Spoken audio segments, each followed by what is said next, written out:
The NBA is in trouble. They are in trouble. In my 36 years on this earth, I have never seen more people turned off by the NBA than I have seen since last summer. The league is fortunate that there has been limited attendance allowed in arenas all year because if NBA arenas were allowed to be at full capacity, I'm pretty sure that most arenas would only be half full. I'll be honest. I thought the anger that people had towards the NBA for going woke last season, I thought that anger would eventually dissipate. Adam Silver was interviewed by Rachel Nichols over at ESPN during the NBA Finals. And he said that the league was going to be returning to some semblance of normalcy this season, and all the woke political garbage would need to stay off the court. And to Adam Silver's credit, that's mostly been the case for the NBA this season. And during the beginning of the year, it seemed that America was willing to give the NBA a second chance. Ratings were up double digits the first couple of weeks of the regular season. But as the season has progressed, ratings have gotten lower and lower and lower to the point where the NBA is at risk of seeing record low ratings for the regular season this year. This is bad. This is really bad for the NBA. They're already coming off of record low ratings for the playoffs last year. You would think the NBA would have nowhere to go but up. And don't give me this tired, lame excuse that people are consuming NBA games on different platforms than traditional television, and that's why the ratings are low. I don't want to hear it. For one, streaming numbers are factored into the ratings that we see. And two, you know who uses the streaming excuse when they talk about television ratings? The television shows and the sports leagues whose ratings are in the tank. I never hear top-rated programs or the NFL talk about their streaming numbers. That is a WWE type of excuse. Ratings for the WWE have been on a steady decline for the last 20 years, and a rapid decline for the past 5 or 10 years.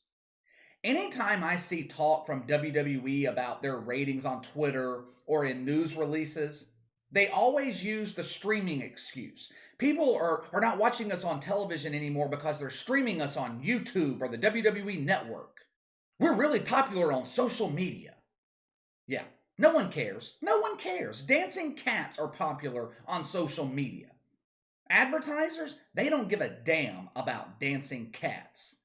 ABC, ESPN, TNT, they don't give a damn about the NBA's social media numbers. All they care about are eyeballs on their networks. The truth is, the NBA is not bringing in that audience.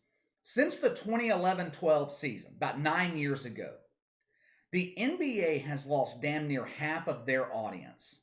Back then, you had regular season games averaging 5-6 million viewers. Today, that is unheard of. In 2021, they can't get that kind of number for playoff games. NBA games on ABC are down 45% in the last 10 years. That is a serious problem, considering the fact that ABC is their most important television partner and the only major broadcast network that covers the NBA. TNT, down 40%. ESPN, 20% down. Past 2 years, the ratings for the NBA Finals have dropped double digits, with the Finals last year being the least watched in the history of the league, which is concerning if you're the NBA since LeBron James was involved in the Finals. I remember back in 2019 when ratings for the playoffs and the Finals were low. The excuse that year was that LeBron James wasn't involved. The Lakers didn't make the playoffs that year. Well, he was involved last year, and the ratings were even worse than they were the year before. So why is the NBA seeing such a sharp decline in their television ratings? If you've been following me here on the channel for a while, you already know my answer. Woke politics. I've been telling you guys since last summer that woke politics were destroying the NBA. Well, now we have proof.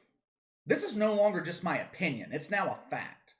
There was a poll released a few weeks ago that was conducted by Yahoo News.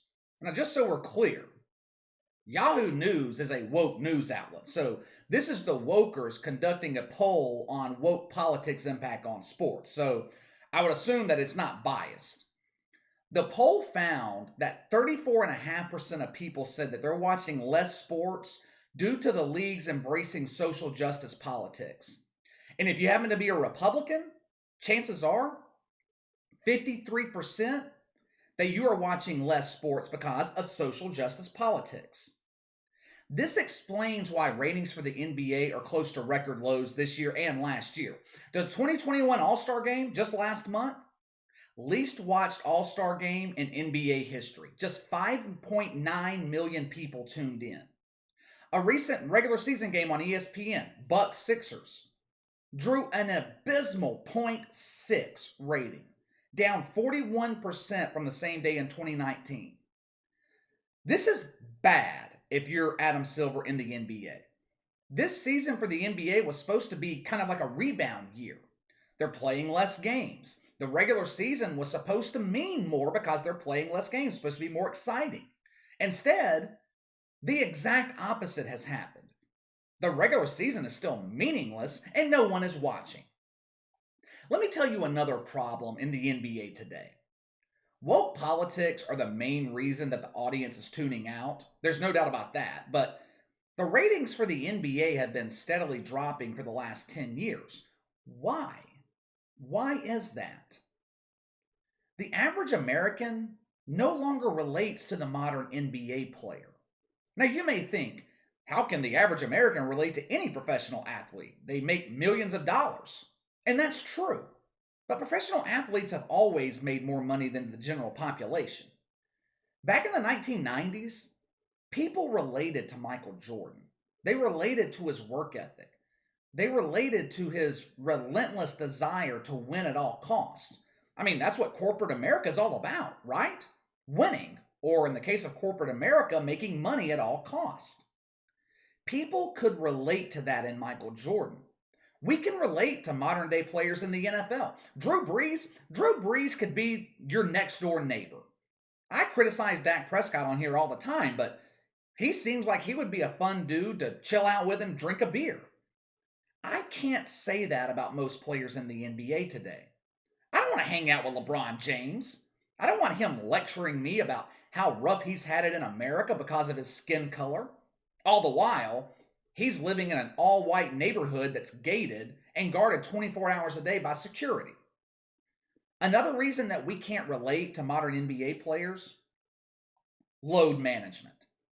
Load management in the NBA has gotten out of control. A couple of years ago, it seemed like it was just Kawhi Leonard. Today, on a nightly basis, lines at sports books are constantly being adjusted because players are just taking games off due to rest. They're so tired in today's NBA. They need rest.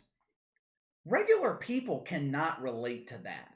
How often do you get to call your boss at work, tell him that you're not coming in today so you can rest up?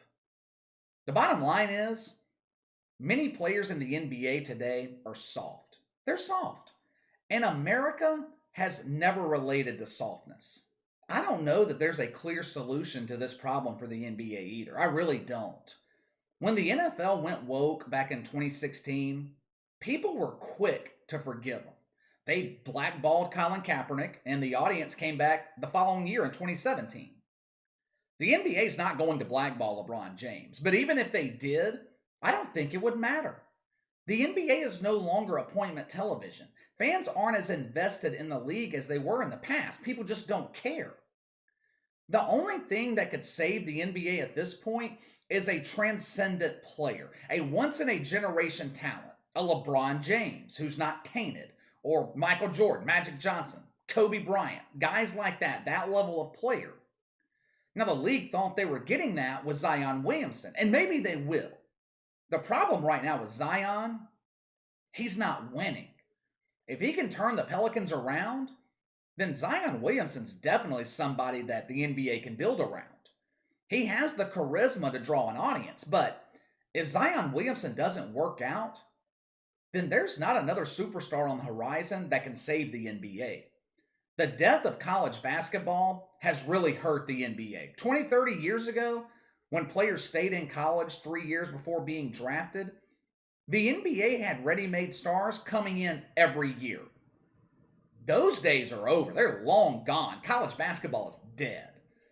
The NBA is a star-driven league, and they lost their farm system that built up stars before they came into the NBA. You look at all the players who have led the NBA in the past. Magic and Bird, stars in college. Kobe, star coming out of high school. Same with LeBron James. Michael Jordan, huge star at North Carolina before he got in the NBA. They don't have that luxury anymore. The farm system is gone. The first real star coming into the league the past 20, 25 years has been Zion Williamson. So there are a number of factors that are hurting the NBA today. The only one they could really control is the woke politics and their blind support of China. And of course, they screwed themselves on both of those, and it looks to me like half of the audience hasn't forgotten about it and hasn't forgiven them for it. Now, what do you guys think? Is the NBA in trouble? Are ratings going to continue to decline? Could we see record lows this year for the NBA playoffs? Also, have you guys quit watching the NBA? And if you have, tell me why. Sound off in the comments below. Make sure to like and subscribe. Click the notification bell to receive all notifications from the channel. Best way to contact me is by email at btlkc84@gmail.com. KC_BTL84 on Twitter. I'll see you guys tomorrow.